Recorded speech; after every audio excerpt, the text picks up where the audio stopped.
Give it a second. All right.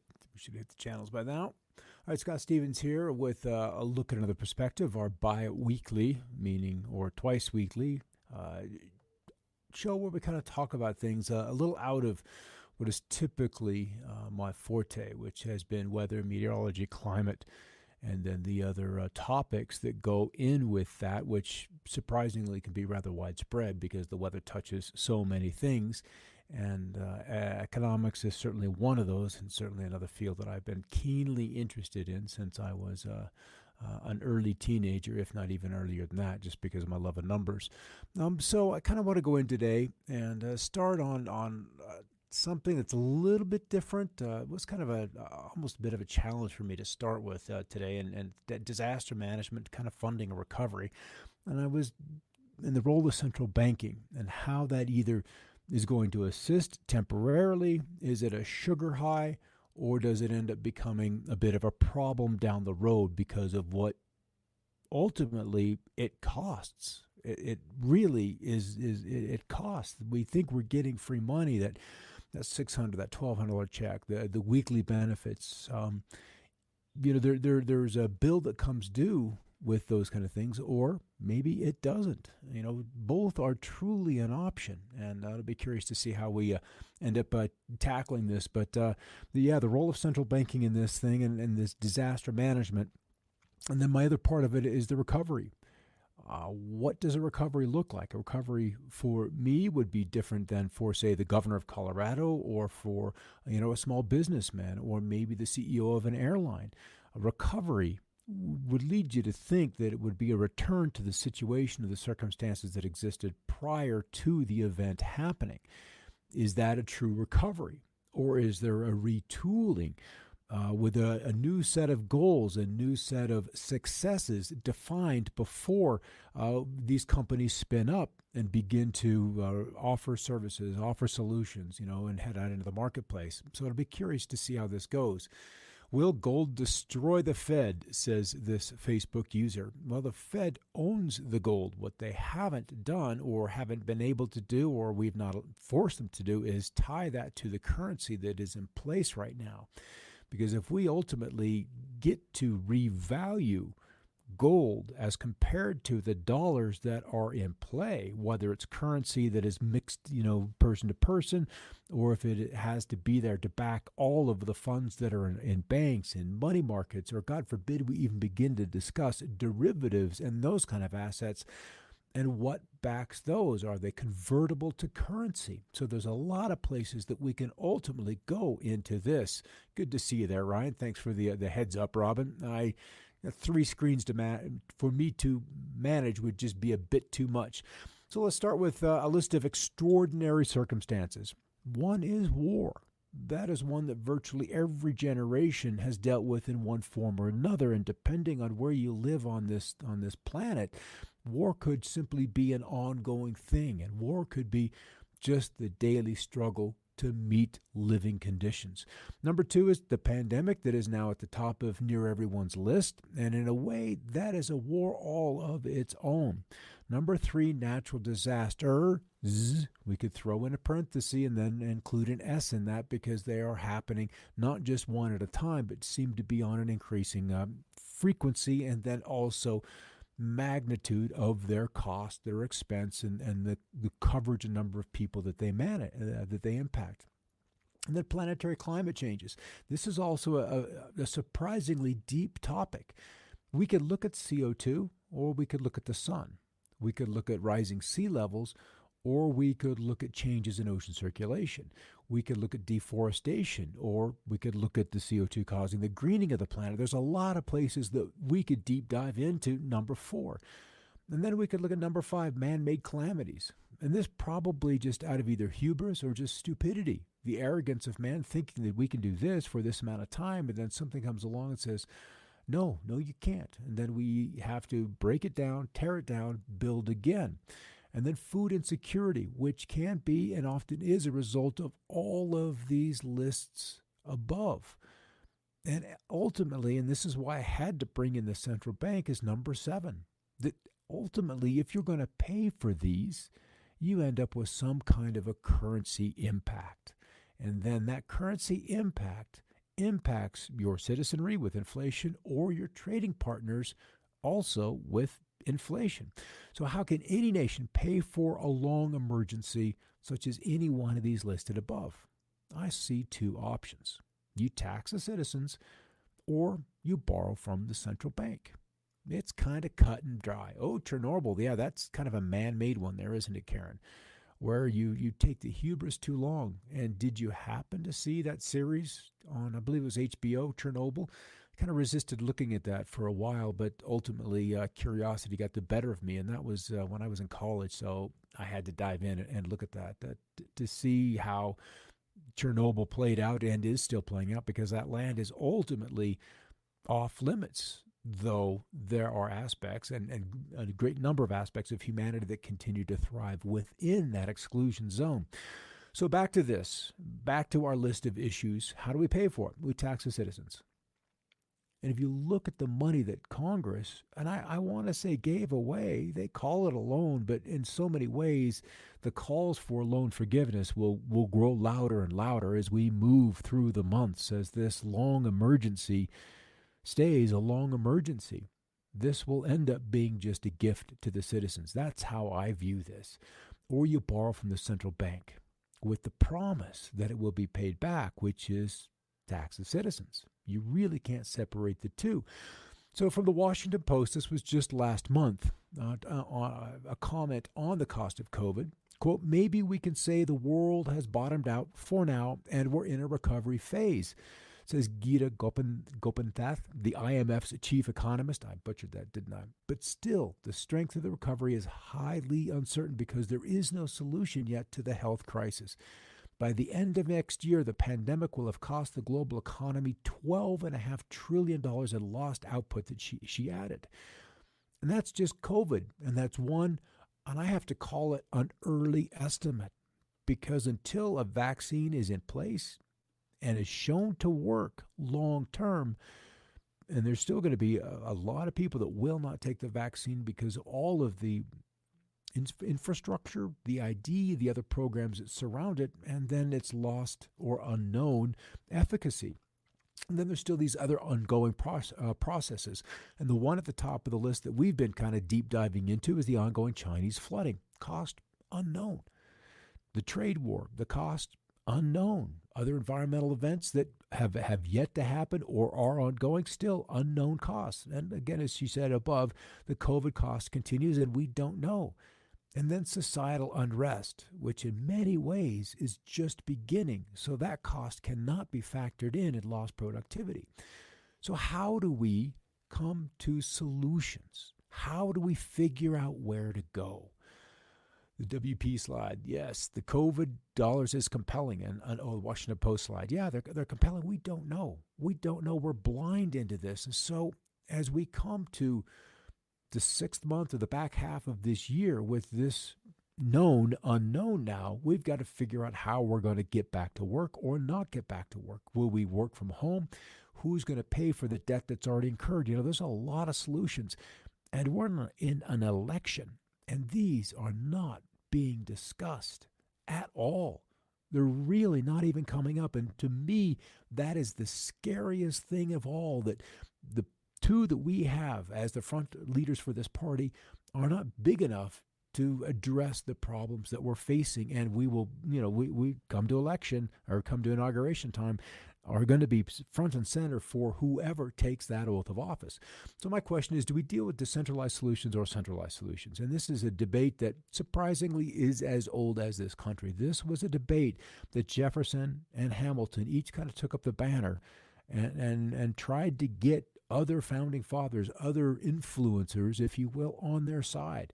But there was a lot that they could agree upon, and that ended up with our Bill of Rights and our Constitution. So largely, we ended up with the Federalists and the Democrat Republicans. Leader was the Alexander Hamilton. He favored rule by the wealthy class. We're familiar with that.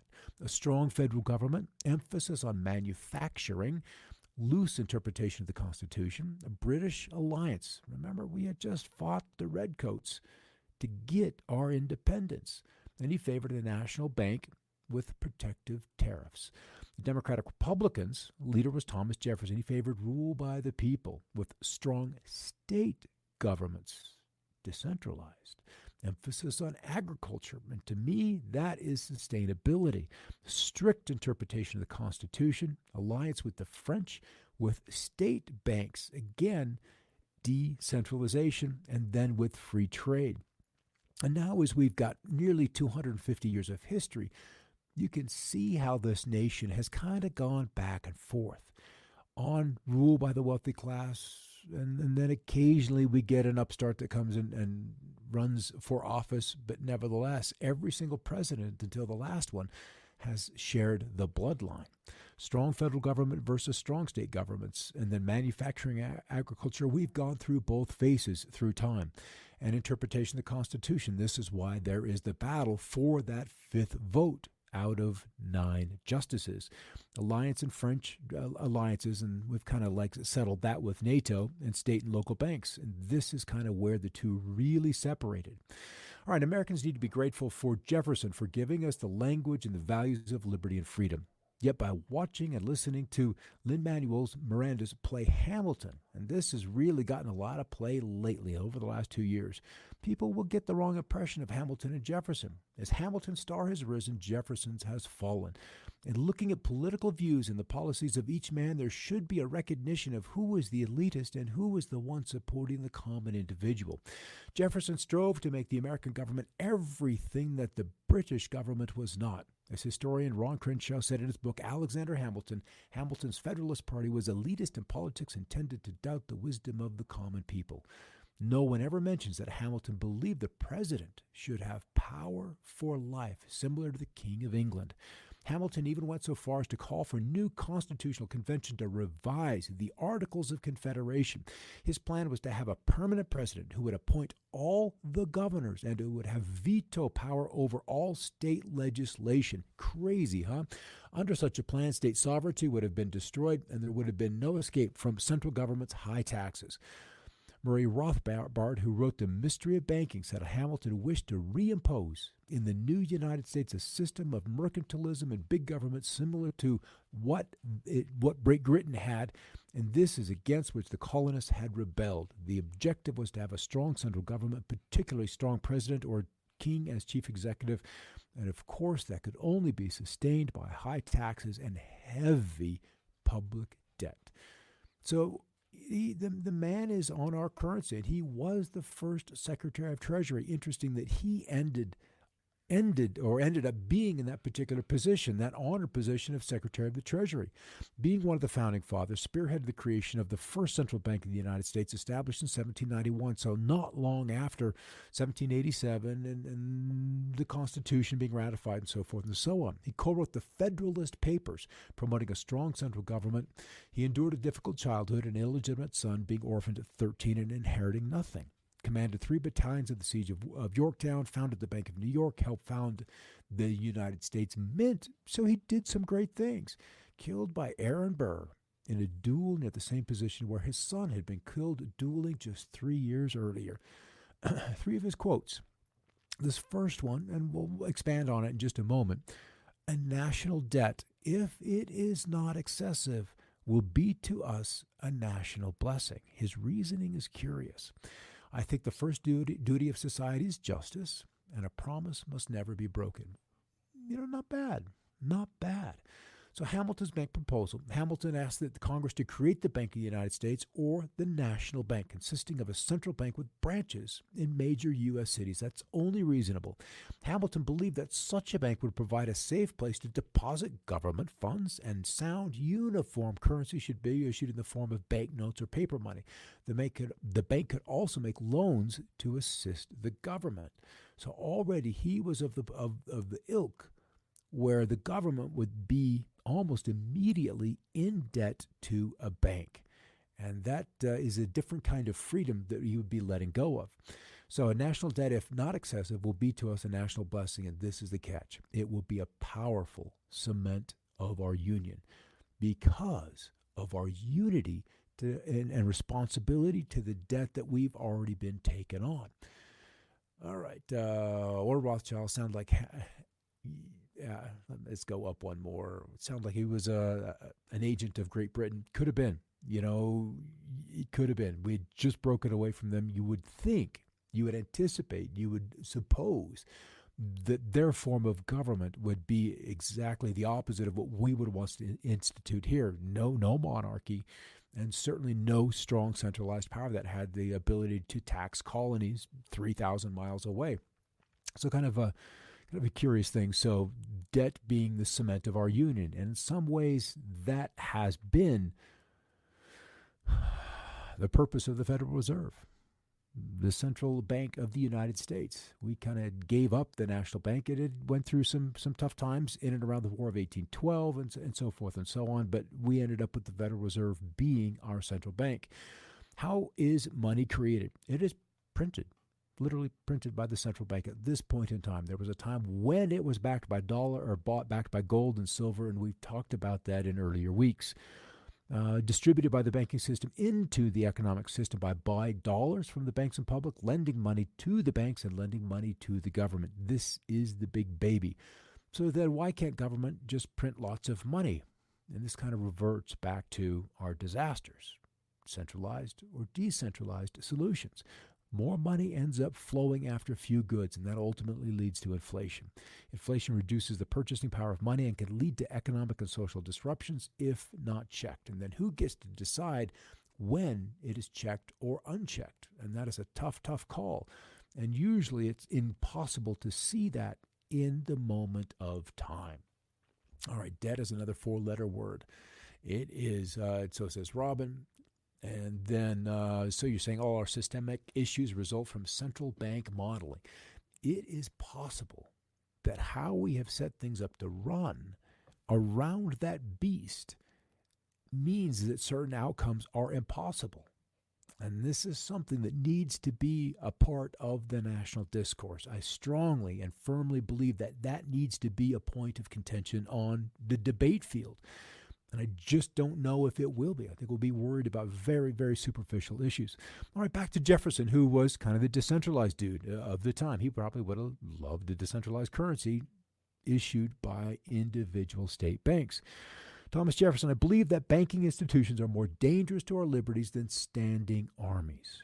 If the American people ever allow private banks to control the issue of their currency, first by inflation, then by deflation, the banks and corporations will grow up around the banks and will deprive the people of all property until their children wake up homeless on the continents that their forefathers conquered. The issuing power should be taken from the banks and restored to the people to whom it properly belongs. And I believe that ended up in the Constitution as the Congress being the sole power with the ability to issue money. So we've ended up with paper money. When you take out the backing of the currency, of silver, of gold as the medium of exchange and replace it with coupons, then who's to say that you can't go buy a ream of paper and begin to print when it serves the good of those people? So we're really kind of in a sketchy place where paper has brought us to near poverty.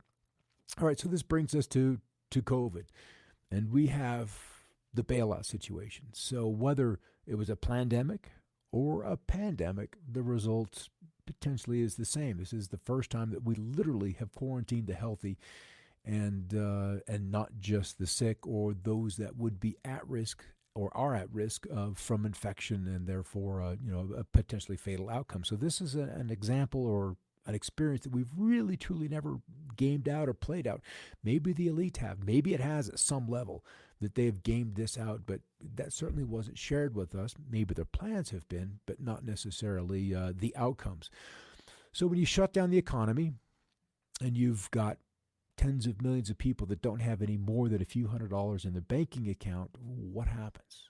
That economy was shut down in March. This is April, May, June, and now we're 4 months in.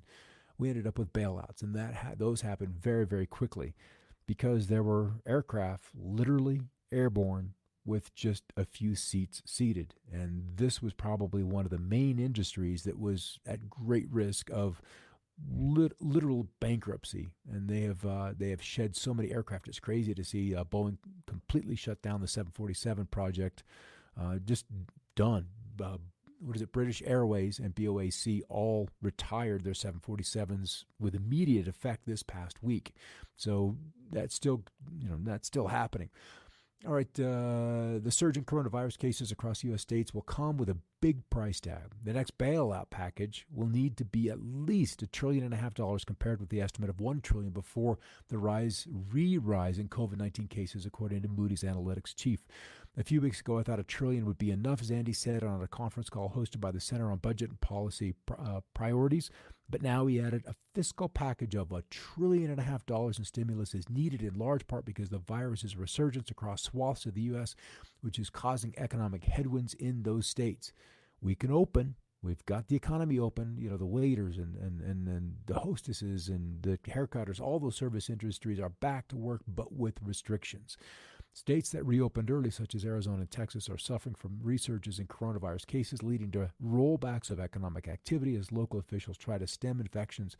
Nevada on Thursday tightened rules for bars and restaurants, effectively closing bars that do not serve food. All right, and now we're back to China. And this is their own pandemic on top of a natural disaster. One that is still building. This baby's not done yet. The rivers are still rising. They're blowing levees left and right, releasing the pressure on the rivers and the levee system. But what that ends up doing is flooding farmland, homes, ways of livelihood, and the ability for this great nation to feed itself. And this cost has not yet really been calculated in. Heavy rains, heavy seasonal rains, I must add, because it is the typical rainy season, have led to flooding and has now been underway for some 30-plus days, and there are a few spots where the rain started early where we're just now crossing 40 days of rain. And it is forecast to continue through the remainder of the summer wet season, and other global locations are at risk as well. As we look at the jet stream, we can see spots and why this has happened, and that this is being mirrored in portions of the eastern Mediterranean. That these heavy rains in China are about to blow off and into the Koreas. So there are other spots where this is going to be duplicated.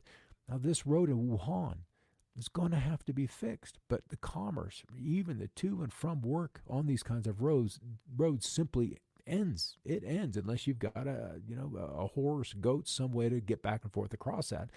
But it is Hubei and a lot of these other provinces down in this edge of the tropical zone where the heaviest rains have been. And this, my friends, was just up until the first week of July. We've seen the additional rains piling up in these locations. So the models and the forecasts I'm looking at, the heavier rains are moving a little bit farther north, and then it will sweep out across Korea. So I would anticipate Sunday, Monday, Tuesday, we will see these kind of stories and this kind of flooding on this Korean peninsula.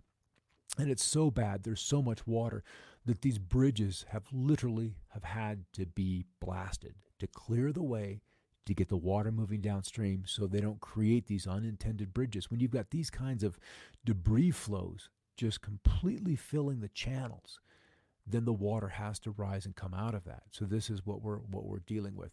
Robin, so sad. As much the virus, it is as much a virus as coronavirus, and people don't understand the long-term repercussions. And in so many ways, we don't. I'm of the opinion, informed or not, I don't know yet until it happens, that this is going to end up being something like the chicken pox. That it'll be up to the kids to get it early, to deal with the virus, and potentially then have the antibodies. But if even a virus cannot develop the antibodies, or people that have been positive and recovered fall ill again, then this is a whole other kind of incident that we don't have an experience with.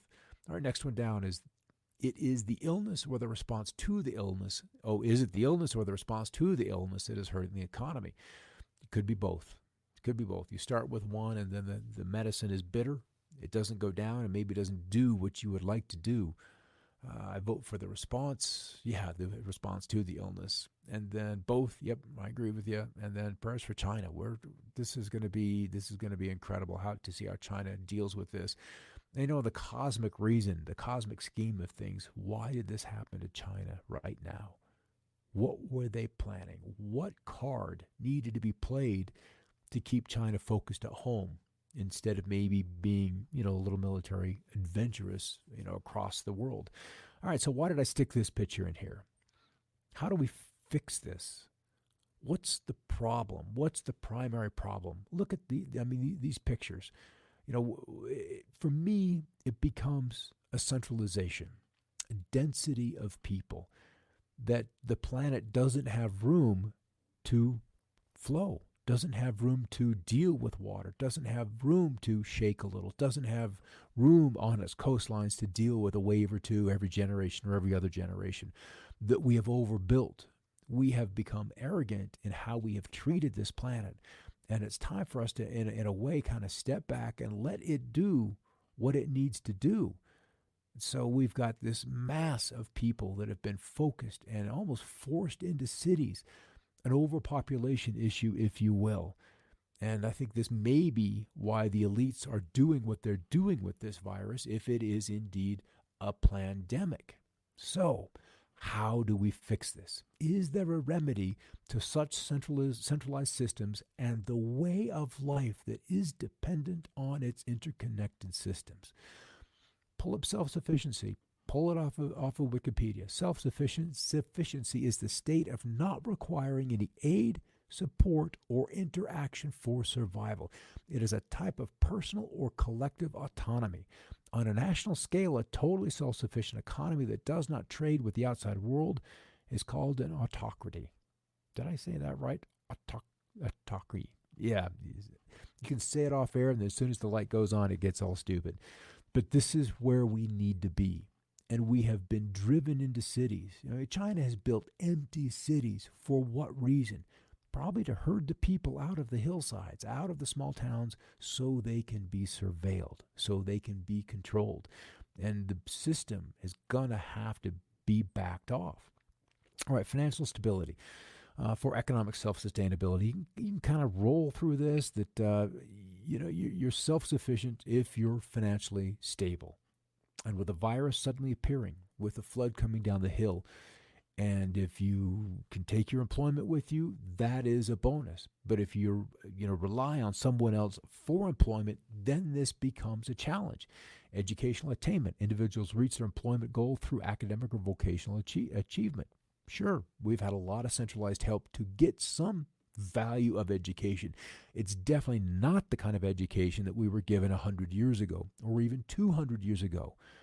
I would venture to guess that those kind of people, those kind of thinking people in a class, like thinking or rationality or reason was taught, could just blow away students on tests today. You look at like an 8th grade test from 1910 and you're like, oh my God, this kid could graduate college with an 8th grade education from a century ago. Literacy. Individuals have the ability to speak, read, and write the English language or whatever language you're within.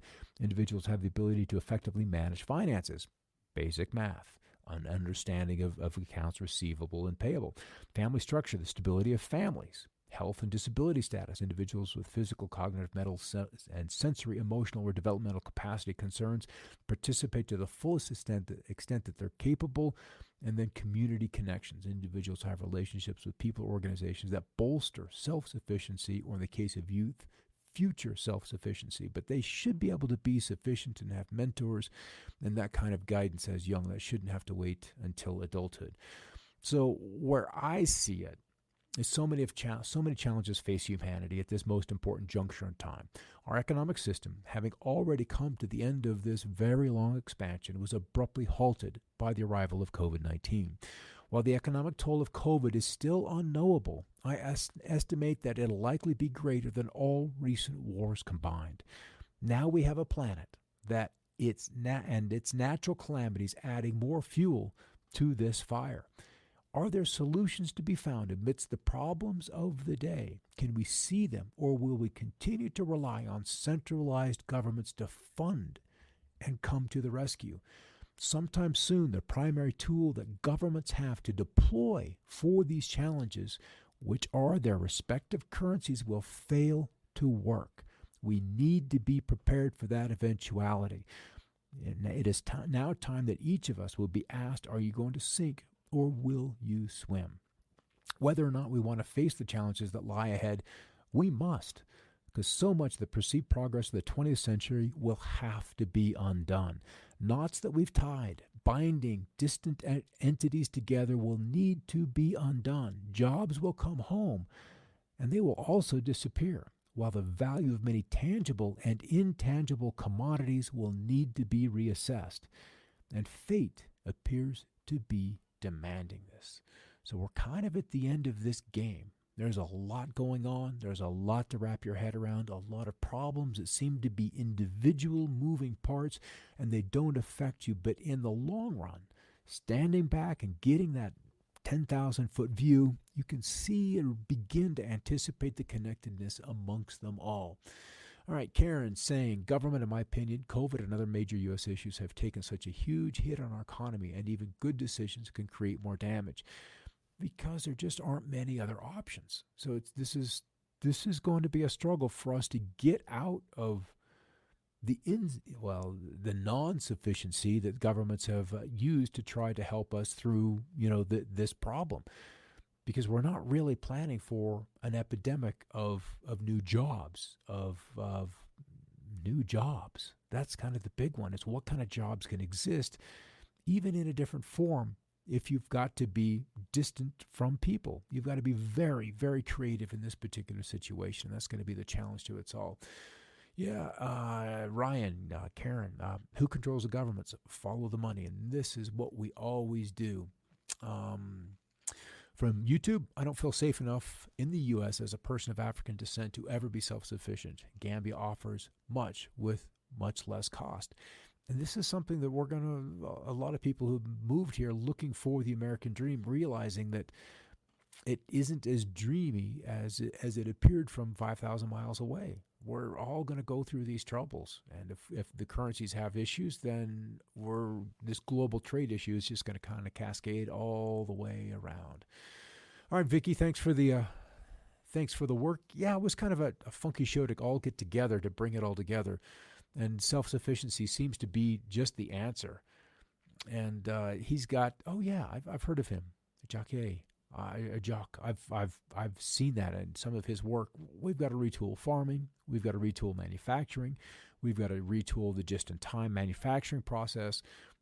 There is a revolution of how we look at the world and how we've done things. And like I said, we've got to undo much of what we did and believed was progress in the 20th century.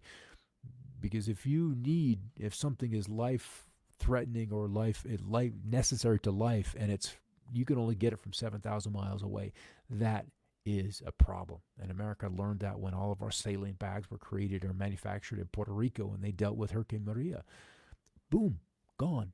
Fine. There's no more of those. So we've got to have a lot of this brought home, and every country is applicable to this. Manufacturing, I don't want to say it's cheap to set up, but it's not that difficult. It's just how big a plant do you need? Like an Elon Musk and his gigafactories, it's not necessary. It's just not necessary to build something that large that then you have to ship across the rest of the world. And I'll be curious to see how he begins to adjust this. All right, last comment over here, not the who, but the what. Companies, and ultimately comes back to banks. It does. And we got to decentralize this baby. And part of me is excited to see it kind of break so that we can build anew. And so this really comes back to, where are your assets before this break down? Because it will be a breakdown happens. Because once it happens, failure tends to happen with lightning speed, even though the signs screaming failure ahead have been seen by all. It's just, it hasn't paid to sell your Amazon or your Tesla stock until it's too late. All right, guys, thanks for stopping on by on this lovely Monday evening. I'll catch you on Wednesday with another look. I'm not quite sure what we're going to talk about. I'd said earlier we'd talk about victimhood, and that can be kind of a dicey topic, especially in today's world. But there's just a lot of kind of crazy and interesting ways to look at that. And then also, again, to take responsibility back for things that happen to you. And most of that all happens in here. All right, guys, where are your assets, Vicki? That's really what we need to be looking at. And I know you and I have had these talks many, many times.